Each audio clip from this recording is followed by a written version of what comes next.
नमस्कार दोस्तों, आप सबों का स्वागत है। बिहार बोर्ड मैट्रिक परीक्षा 2024 के लिए सामाजिक विज्ञान का आज निम्न में से कौन सा एक शार्क का सदस्य नहीं है। निम्न में से कौन एक शार्क का सदस्य नहीं है, तो इस प्रश्न का उत्तर हो जाएगा आपका ऑप्शन नंबर डी, बिल्कुल सही है। लेकिन ये शार्क क्या है, अब इसके बारे में समझते हैं। देखिए दोस्तों, यह जो है कि आप सभी जानते हैं कि हम लोग जो है कि एशिया महादेश में रहते हैं, कि दक्षिणी क्षेत्र में हम लोग एशिया महादेश की दक्षिण क्षेत्र में रहते हैं। तो दक्षिणी एशियाई क्षेत्रीय सहयोग यानी कि एक दूसरे को मिलकर के जो सहयोग करते हैं, सहयोग संगठन सार्क की स्थापना, यानी कि एक सहयोग संगठन जो बनाया गया उसको सार्क नाम दिया गया। सार्क की स्थापना 8 दिसंबर 1985 ईस्वी में हुई।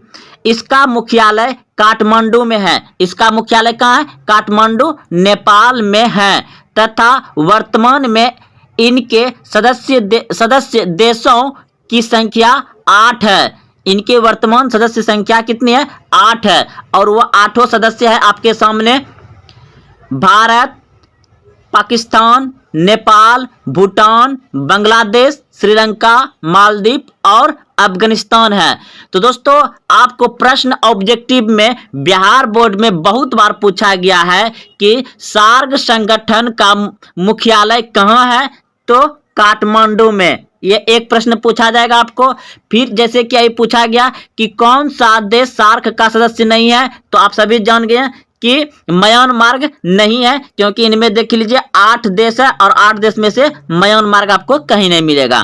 ठीक, अब पूछ दिया जाएगा कि सार्क संगठन में कितने देशों की संख्या है, तो 8 देशों की संख्या है।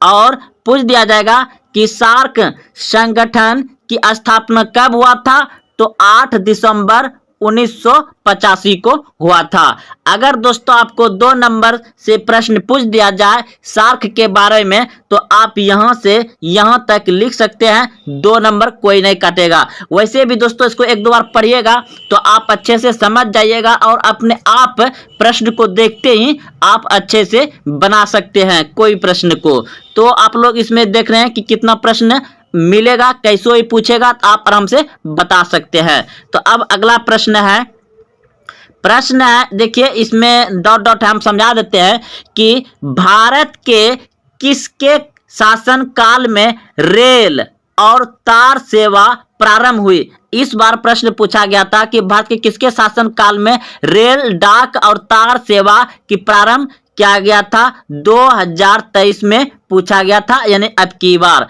तो दोस्तों आप लोग 2024 में देने जा रहे हैं एग्जाम, तो जितने भी हम बता रहे हैं आप उन सभी का अलग अलग एक कॉपी बनाइए और सभी को उतारिए प्रश्न को, और घर में भी 1-2 बार पढ़ना है।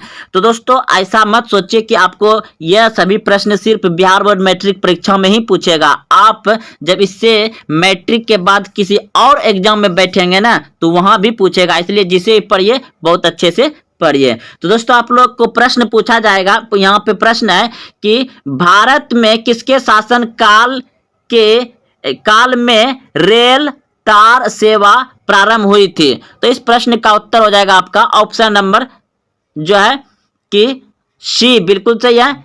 हम इसका पूरा व्याख्या बताएंगे तब आपको समझ में आएगा, अभी आपको समझ में नहीं आ रहा होगा। तो देखिए, भारत में रेल और तार सेवा और डाक सेवा, जो डाक टिकट होता है, इन तीनों लॉर्ड डलहौजी के शासन काल में आरंभ हुआ था। तो दोस्तों अब देखिए, इसका जब पूरा व्याख्या देखिएगा तब आपको अच्छे से समझ में आ जाएगा। देखिए, लॉर्ड डलहौजी को भारत में रेलवे का जनक माना जाता है। तो लॉर्ड डलहौजी को भारत में रेलवे का जनक माना जाता है। इसी के समय में भारत में पहली बार 16 अप्रैल 1853 को मुंबई से थानों के बीच प्रथम रेलगाड़ी चलाई गई थी, जो कि 34 किलोमीटर था मुंबई से थानों के बीच। तो दोस्तों आपको इस बार भी पूछा गया था कि भारत में प्रथम रेलगाड़ी कब चली थी, तो 16 अप्रैल 1853 को भारत में प्रथम रेलगाड़ी चली थी। अब देखिए, इसी के काल में 1854 में नया पोस्ट ऑफिस एक्ट पारित हुआ, यानी भारत में कब पोस्ट ऑफिस यानी पोस्ट ऑफिस जो टिकट होता है वह कब हुआ, तो 1854 में, जो कि एक दूसरे डाक द्वारा डाक के ऊपर जो टिकट चिपकाया जाता है वही। अब अगला है कि हाँ, पोस्ट ऑफिस पारित हुआ और भारत में पहली बार डाक टिकट का प्रचलन हुआ। तो दोस्तों समझ गए। इसी के समय में कोलकाता एवं आगरा के बीच पहली बार बिजली से संचालित तार सेवा शुरू हुई। तो इसी के बीच में पहली बार यानी कि कोलकाता से आगरा के बीच बिजली से संचालित तार सेवा भी शुरू हुआ था इसी के शासनकाल में। तो दोस्तों आप लोग अच्छे से समझ गए होंगे कि भारत के यानी कि ये जो है लॉर्ड डलहौजी, भारत में लॉर्ड डलहौजी के ही शासनकाल में रेल लाइन बिछाया गया, यानी कि रेल पटरी बिछाया गया। प्रथम बार रेलगाड़ी किसके शासनकाल में चला था, लॉर्ड डलहौजी के शासनकाल में चला था। इसी के समय पोस्ट ऑफिस और तार सेवा दोनों यानी तीनों इसी के शासनकाल में हुए थे। तो आप इसे अच्छे से उतार लीजिए क्योंकि इसमें से प्रश्न आपको बिहार बोर्ड। अब अगला प्रश्न देखिए, प्रश्न है भारत का प्रथम उपग्रह छोड़ा गया था। भारत का प्रथम उपग्रह कब छोड़ा गया था, तो ऑप्शन नंबर सी बिल्कुल सही है। 19 अप्रैल 1975 ईस्वी को भारत का प्रथम उपग्रह छोड़ा गया था। उपग्रह, अब देखिए इसका समझते हैं व्याख्या। तो देखिए भारत का प्रथम उपग्रह आर्यभट्ट था। भारत का प्रथम उपग्रह कौन सा था, आर्यभट्ट। आपको प्रश्न पूछ लिया जाएगा कि भारत का प्रथम उपग्रह कौन सा था, तो आर्यभट्ट था। आर्यभट्ट को 19 अप्रैल 1975 को पूर्वी सोवियत संघ के प्रेक्षण केंद्र से अंतरिक्ष में छोड़ा गया था, यानी कि अपने देश से नहीं छोड़ा गया था, ये दूसरे देश से छोड़ा गया था। आर्यभट्ट को 19 अप्रैल 1975 को यानी कि सोवियत संघ के द्वारा छोड़ा गया था। पुनः भारत के दूसरा उपग्रह भास्कर 1 का परीक्षण भी 7 जून 1979 को सोवियत संघ से ही छोड़ा गया। तो दोस्तों आप लोग समझ गए होंगे कि भारत का पहला उपग्रह आर्यभट्ट था और कब छोड़ा गया था, 19 अप्रैल 1975 को छोड़ा गया था। कहां से छोड़ा गया था, तो सोवियत संघ रूस से छोड़ा गया था। अगला प्रश्न है कि 11 जुलाई को मनाया जाता है। 11 जुलाई को मनाया जाता है तो जनसंख्या दिवस। 11 जुलाई क्या मनाते हैं, जनसंख्या दिवस। और विश्व स्वास्थ्य दिवस कब मनाया जाता है, 7 अप्रैल को। विश्व पर्यावरण दिवस कब मनाया जाता है, 5 जून को। विश्व महिला दिवस कब मनाया जाता है, 8 मार्च को। और पृथ्वी दिवस कब मनाया जाता है, तो पृथ्वी दिवस मनाया जाता है 22 अप्रैल को। और बिहार दिवस कब मनाया जाता है, तो 22 मार्च को। अब देखिए इतना बता दें दोस्तों, आप लोग याद रखिए। यहाँ देखिए विश्व जनसंख्या दिवस 11 जुलाई को, विश्व स्वास्थ्य दिवस 7 अप्रैल को, विश्व पर्यावरण दिवस 5 जून को, और विश्व एड्स दिवस 1 दिसंबर को, और विश्व यानी कि अंतर्राष्ट्रीय महिला दिवस 8 मार्च को। बिहार दिवस कब बताएं आपको, बिहार दिवस 22 मार्च को, और पृथ्वी दिवस 22 अप्रैल को। तो दोस्तों आप लोग समझ गए होंगे। अब आगे बढ़ते हैं। देखिए यह प्रश्न जो है कि बहुत ही इंपॉर्टेंट है और यह 2 नंबर का ही प्रश्न है।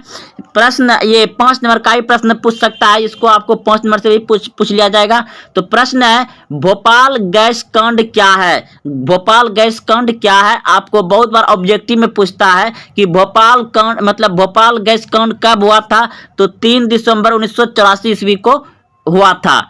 तो दोस्तों ये अब इसको अच्छे से समझते हैं कि भोपाल गैस कांड क्या है। ये बहुत ही इंपॉर्टेंट प्रश्न है, ये आपको 5 नंबर या 2 नंबर से जरूर पूछे जाएंगे या ऑब्जेक्टिव में भी पूछा जाएगा। तो देखिए उत्तर में लिखिएगा भोपाल गैस कांड के बारे में। उत्तर में लिखिएगा कीटनाशक दवा बनाने वाली यूनियन कार्बाइड फैक्ट्री के मध्य प्रदेश के भोपाल में स्थित था। यानी भोपाल गैस कांड क्या था, भोपाल गैस कांड जो है कि कीटनाशक दवा बनाने वाली union carbide factory Madhya Pradesh के भोपाल में स्थित है। 2 और 3 दिसंबर 1984 की मध्य रात्रि में एक ऐसी घटना घटी जो औद्योगिक विकास के चेहरे पर गहरी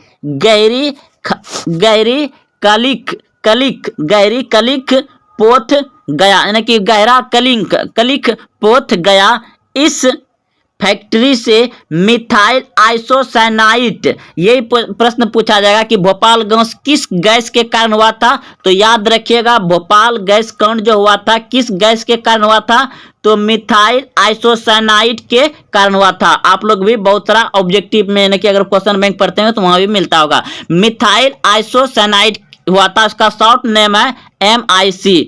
नमक द्रव ताप बढ़ जाने से गैस में परिणित हो गया, गैस में क्या हो गया, परिणित हो गया और इसका रिसवा शुरू हो गया। रिसवा मतलब उसका मतलब इकलना, रिसाव होना शुरू हो गया, रिसाव होना शुरू हो गया। यह जहरीली गैस सांस के साथ फेफड़े में गई, यह जहरीली गैस सांस के साथ फेफड़े में गई। फेफड़े में पानी भर गया, फेफड़े में क्या हो गया, गैस जाने के बाद फेफड़े में पानी भर गया। सांस फूलने लगी और फिर छूट गई, यानी कि सांस फूलने लगा और फिर सांस क्या हो गया, छूट गया, यानी कि सांस लेना बंद हो गया। हजारों लोगों सदा के लिए सो गए, यानी कि हजारों लोग सदा के लिए सो गए, यानी कि हजारों लोग की मृत्यु हो गया। हजारों अपंग होकर आज भी कष्टदायक जीवन व्यतीत कर रहे हैं और हजारों लोग अपंग हो गए, यानी कि किसी का हाथ काम नहीं करने लगा तो किसी का मतलब पैर काम नहीं करना, बहुत सारा मतलब इसमें बीमारी हो गया और वह आज भी मतलब कष्टदायी जीवन जी रहे हैं, जिससे सारी दुनिया भोपाल गैस कांड के नाम से जाना जाता है। जिसे सारी दुनिया किसके नाम से जाना है, भोपाल गैस कांड के नाम से जाना जाता है। तो भोपाल गैस कांड कब हुआ था, 3 दिसंबर 1984 ईस्वी को। किस गैस के कारण हुआ था, मिथाइल आइसोसाइनाइट, जिसे शॉर्ट नेम क्या है, MIC के नाम से जाना जाता है। तो दोस्तों अगर आप यहां तक आए हैं तो अपने दोस्तों में शेयर करें और वीडियो को लाइक करें। कैसा लगा। निम्नलिखित में कौन नवीकरणीय संसाधन है, निम्नलिखित में कौन नवीकरणीय संसाधन है, तो इस प्रश्न का उत्तर हो जाएगा आपका ऑप्शन नंबर C, बिल्कुल सही है। जल नवीकरणीय संसाधन है, जो शुद्ध प्राकृतिक रूप से पाया जाए उसे नवीकरणीय संसाधन कहते हैं। कोयला भी हो सकता है, लेकिन जब जल ऑप्शन नहीं रहेगा तो आप कोयला टिक लगा सकते हैं। तो इस प्रश्न का उत्तर होगा अभी जल, क्योंकि जल शुद्ध रूप से प्राकृतिक रूप में पाया जाता है।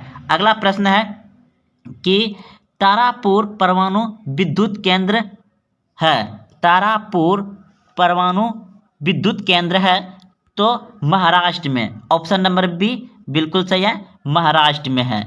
अगला प्रश्न है पंजाब में भूमि नवीकरण का मुख्य कारण है, तो ऑप्शन नंबर D हो जाएगा। पंजाब में भूमि नवीकरणीय का नवीकरण मतलब कि पानीपन होना, तो अधिक सिंचाई। पंजाब में प्रश्न क्या था, देखिए एक बार फिर से छोटा कर रहे हैं। तो पंजाब में भूमि नवीकरण का मुख्य कारण है अधिक सिंचाई, ऑप्शन नंबर D बिल्कुल सही है, अधिक सिंचाई। अगला प्रश्न देखिए, मानव शरीर में जल की मात्रा होती है, मानव शरीर में जल की मात्रा होती है तो 65%। अगला प्रश्न है हीराकुंड बांध है, हीराकुंड बांध है तो उड़ीसा में है, ऑप्शन नंबर D सही है। हीराकुंड बांध कहाँ है, उड़ीसा में। अगला प्रश्न है सुंदरवन, या इसे सुंदरवन डेल्टा भी कहा जाता है, ये कहाँ है, तो पश्चिम बंगाल में है। सुंदरवन डेल्टा कहाँ है, पश्चिम बंगाल में। या सुंदरवन कहाँ है, पश्चिम बंगाल में, ऑप्शन नंबर B सही है। द्वितीय पृथ्वी सम्मेलन कहाँ हुआ था, द्वितीय पृथ्वी सम्मेलन कहाँ हुआ था, तो इस प्रश्न का उत्तर हो जाएगा आपका न्यूयॉर्क में हुआ था, ऑप्शन नंबर A सही है। अगला प्रश्न है किस राज्य में वनों का सबसे अधिक विस्तार है, किस राज्य में वनों का सबसे अधिक विस्तार है, तो इस प्रश्न का उत्तर हो जाएगा आपका मध्य प्रदेश। मध्य प्रदेश में वन अधिक है, जंगल झाड़ जिसे कहते हैं। अगला प्रश्न है पर्यावरण संरक्षण हेतु पहला विश्व शिखर सम्मेलन कहाँ हुआ था, तो इस प्रश्न का उत्तर हो जाएगा आपका ऑप्शन नंबर A बिल्कुल सही है, स्टॉकहोम में। अगला प्रश्न है 1992 ईस्वी में पृथ्वी सम्मेलन कहाँ हुआ था? 1992 ईस्वी में पृथ्वी सम्मेलन कहाँ हुआ था? तो रियो डी जेनेरियो। प्रश्न है धर्म की समुदाय का मुख्य आधार मानने वाला व्यक्ति को कहा जाता है? तो इस प्रश्न का उत्तर होगा आपका ऑप्शन नंबर बी, बिल्कुल सही है, सांप्रदायिक कहा जाता है। अगला प्रश्न है सांप्रदायिक राजनीति किस धारणा पर आधारित है? सांप्रदायिक राजनीति किस धारणा पर आधारित है? तो एक धर्म दूसरे धर्म में श्रेष्ठ है, एक धर्म में दूसरे धर्म श्रेष्ठ है, यही सांप्रदायिक राजनीति की धारणा पर आधारित है। अगला प्रश्न है आपका भारत में मतदाता होने के न्यूनतम आयु क्या है? यानी भारत में वोट गिराने की उम्र क्या है? तो इस प्रश्न का उत्तर हो जाएगा आपका ऑप्शन नंबर सी, बिल्कुल सही है, 18 वर्ष। अगला प्रश्न है निम्न में से कौन सी एक बात लोकतांत्रिक व्यवस्था के अनुरूप नहीं है? निम्न में से कौन सी एक बात लोकतांत्रिक व्यवस्थाओं के अनुरूप नहीं है? तो इस प्रश्न का उत्तर हो जाएगा आपका बहुसंख्यकों का शासन, ऑप्शन नंबर डी सही है। अगला प्रश्न है संघ सरकार का उदाहरण है? संघ सरकार का उदाहरण है तो अमेरिका, संघ सरकार का उदाहरण है अमेरिका। अगला प्रश्न है सत्ता में साझेदारी सही है क्योंकि? सत्ता में साझेदारी सही है क्योंकि ऑप्शन नंबर ए सही है, यह विविधता को अपने में समेट लेती है। अगला प्रश्न देखिए सांप्रदायिक राजनीतिक आधारित है होती है, सांप्रदायिक राजनीतिक आधारित होती है तो ए धर्म पर, किस पे होती है? धर्म पर। अगला प्रश्न है भारतीय संविधान के अनुच्छेद 19 में देश के सभी नागरिकों को कौन सा मूल अधिकार दिया गया है? भारतीय संविधान के अनुच्छेद 19 में देश के सभी नागरिकों को कौन सा मूल अधिकार दिया गया है? तो इस प्रश्न का उत्तर होगा आपका ऑप्शन नंबर ए, बिल्कुल सही है, स्वतंत्रता का अधिकार दिया गया है, स्वतंत्रता का अधिकार दिया गया है अनुच्छेद 19। अगला प्रश्न है अंतर्राष्ट्रीय महिला दिवस किस तिथि को मनाया जाता है? अंतर्राष्ट्रीय महिला दिवस किस तिथि को मनाया जाता है? तो इस प्रश्न का उत्तर होगा आपका ऑप्शन नंबर बी, बिल्कुल सही है, 8 मार्च को। सत्ता में साझेदारी का अच्छा उदाहरण प्रस्तुत करने वाला राष्ट्र कौन सा है? सत्ता में साझेदारी का अच्छा उदाहरण प्रस्तुत करने वाले राष्ट्र कौन सा है? तो इस प्रश्न का उत्तर हो जाएगा आपका ऑप्शन नंबर सी, बिल्कुल सही है, बेल्जियम। प्रश्न है भारत में योजना आयोग के अध्यक्ष कौन थे? भारत में योजना आयोग के अध्यक्ष कौन थे? तो इस प्रश्न का उत्तर हो जाएगा प्रधानमंत्री। भारत में योजना आयोग के अध्यक्ष कौन होते हैं? प्रधानमंत्री होते हैं। अगर पूछ दिया जाए कि वर्तमान में योजना आयोग का अध्यक्ष कौन है, तो नरेंद्र मोदी होगा, लेकिन योजना आयोग को हटा करके अब इसी जगह नीति आयोग लाया गया है। तो चलते हैं अगले प्रश्न की ओर। प्रश्न है इनमें से कौन एक बीमारू राज्य नहीं है? तो बिहार बीमारू राज्य है, मध्य प्रदेश बीमारू राज्य है, उड़ीसा बीमारू राज्य है और कर्नाटक यह नहीं है। तो यहाँ पूछ रहा था नहीं, तो इसलिए ऑप्शन नंबर सी सही है। तो इनमें से कौन एक बीमारू राज्य नहीं है? तो कर्नाटक बीमारू राज्य नहीं है। अगला प्रश्न है ऊर्जा के मुख्य स्रोत क्या है? ऊर्जा के मुख्य स्रोत क्या है? तो कोयला, पेट्रोलियम, विद्युत, इनमें सभी, ऑप्शन नंबर डी सही है, इनमें सभी हो जाएगा। अगला प्रश्न है निम्नलिखित में कौन बीमारू राज्य है? तो निम्नलिखित में कौन बीमारू राज्य है? तो इस प्रश्न का उत्तर हो जाएगा आपका ऑप्शन नंबर डी, बिल्कुल सही है, इसमें बीमारू राज्य है बिहार, ऑप्शन नंबर डी सही है। प्रश्न है कि योजना आयोग को भंग कर कौन सा आयोग बना? ये शुरू में ही बता चुके दोस्तों कुछ ही देर में। योजना आयोग को भंग कर कौन सा आयोग बनाया गया है? तो इस प्रश्न का उत्तर हो जाएगा आपका ऑप्शन नंबर ए, बिल्कुल सही है, नीति आयोग बनाया गया है। योजना आयोग को भंग करके कौन सा आयोग बनाया गया है? NITI Aayog. Option number A सही है। अगला प्रश्न है, राष्ट्रीय विकास परिषद का गठन कब हुआ था? राष्ट्रीय विकास परिषद का गठन कब हुआ था? तो इस प्रश्न का उत्तर हो जाएगा आपका ऑप्शन नंबर सी, 1952 ईस्वी में। 1952 ईस्वी में हुआ था। बिहार की जनसंख्या 2011 की जनगणना के अनुसार कितनी है? तो इस प्रश्न का उत्तर हो जाएगा आपका ऑप्शन नंबर बी, बिल्कुल सही है। प्रश्न है, बिहार के विकास में एक बहुत बड़ी बाधा है।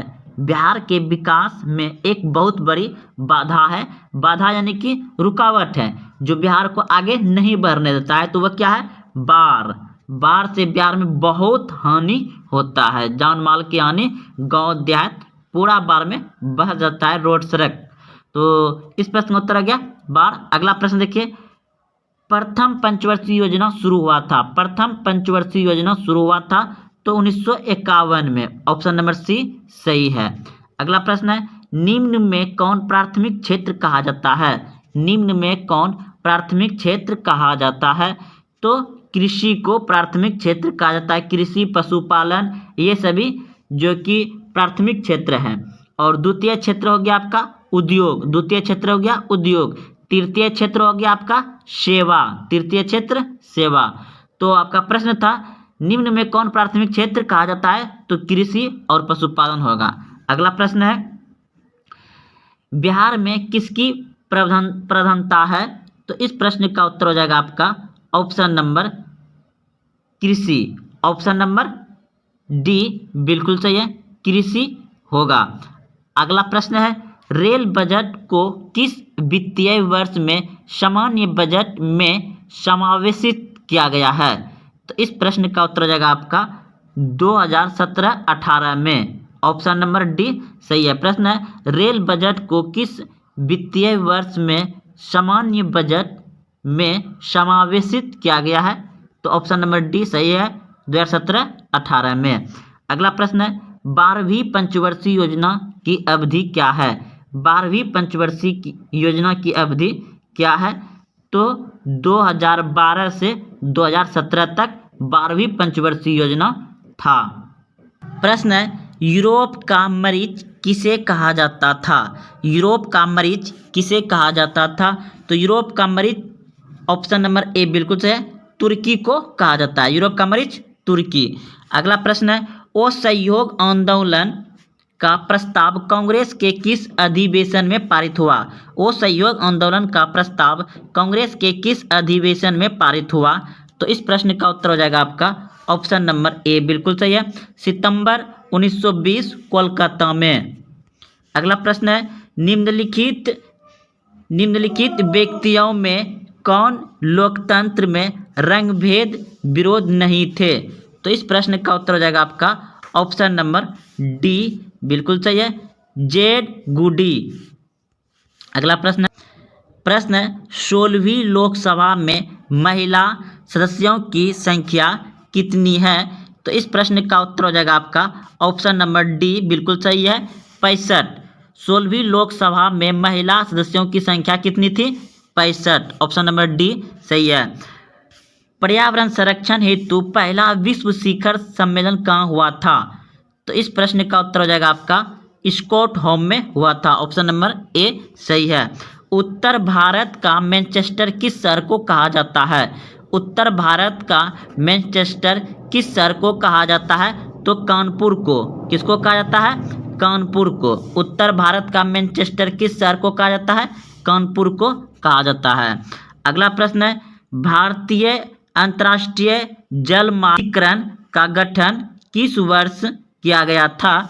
तो इस प्रश्न का उत्तर हो जाएगा आपका 1986 ईस्वी में किया गया था। ऑप्शन नंबर ए सही है। भारत में धान की खेती सबसे अधिक कहाँ होती है? भारत में धान की खेती सबसे अधिक कहाँ होती है? तो पश्चिम बंगाल में। भारत में सबसे अधिक धान की खेती कहाँ होती है? पश्चिम बंगाल में। राजनीतिक प्रश्न है, राजनीतिक दलों की मान्यता और उसका चिन्ह किसके द्वारा प्रदान किया जाता है? तो इस प्रश्न का उत्तर हो जाएगा आपका ऑप्शन नंबर सी, बिल्कुल सही है, निर्वाचन आयोग के द्वारा। निर्वाचन आयोग के द्वारा प्रदान किया जाता है। अगला प्रश्न है, भारत में लोकतंत्र की क्या चुनौती है? भारत में लोकतंत्र की क्या चुनौती है? तो इस प्रश्न का उत्तर हो जाएगा आपका ऑप्शन नंबर डी, सही है, इनमें सभी।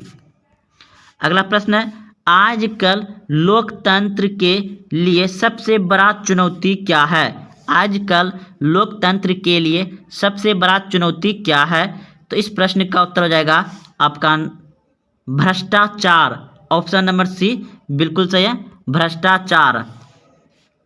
प्रश्न है, संजय गांधी जैविक उद्यान किस नगर में स्थित है? संजय गांधी जैविक उद्यान किस नगर में स्थित है?